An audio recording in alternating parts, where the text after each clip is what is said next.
One, two, three, viva l'Algérie! C'est ce refrain qui empêche le voisin à la Seine-Saint-Denis de fermer l'œil de la nuit. One, two, three, viva l'Algérie. Alors là, le Français se dit qu'il n'est pas chez lui. Il a soudain l'impression d'avoir doublement perdu la guerre d'Algérie et d'y avoir prétendu et de l'avoir rendu. Donc double faute, triple sanction. One, two, three. Viva l'Algérie. Le Français, il n'en peut plus. Du bruit, des odeurs, chez mamie, c'est le hanout, toute la panoplie.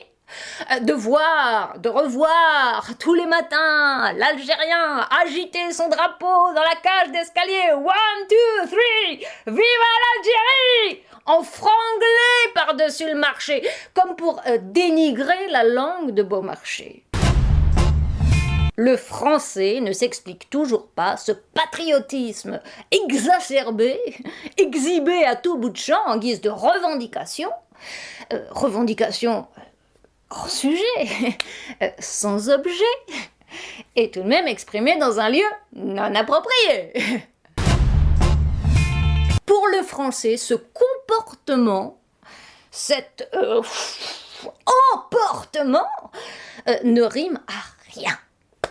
Bon, qu'est-ce qui empêche le fier Algérien de retrouver les siens, de retourner chez lui, en Algérie, l'Algérie, 4 fois la France, 60 fois la Suisse, et de scander son refrain dans les gradins de son grand pays. One, two, three, vive l'Algérie, oui, mais en Algérie. Hier matin, il avait un couteau là, entre les dents. Et il s'apprêtait à égorger le mouton sur le palier. Pour que l'Aïd soit Saïd. Le Français, lui, s'est senti terrorisé de le voir verser le sang d'un animal innocent. Il s'est aussitôt identifié à cet être sacrifié au nom de la tradition barbare, parce qu'il n'ose pas dire arabe. Et en guise de justification, l'Algérien lui dit « Il faudrait remercier le ciel de me voir sacrifier cette bête plutôt que ta tête. » Et il éclate de rire. One, two, three, viva l'Algérie. Et il l'égorge devant lui. Alors, le Français pousse un cri dont il se souviendra toute sa vie. Entre les gémissements de l'animal et la jubilation de l'autre, il ne sait plus où se mettre. Il n'est plus content ni d'être lui, ni d'être chez lui, impuissant. Il ne peut chasser cet intrus qui a la même carte d'identité que lui, la même nationalité que lui, mais pas la même rationalité, pas la même raison, même s'ils habitent quasiment la même maison. Et pour le rassurer, l'Algérien s'approche de lui avec son couteau aiguisé et lui dit « Eh, t'en fais pas, j'ai rien contre toi, moi.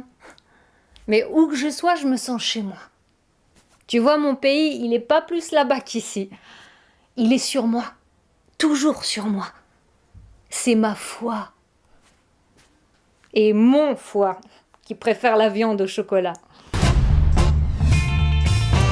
Tu veux que je te dise ce que c'est qu'un Algérien? C'est quelqu'un qui a peur de rien.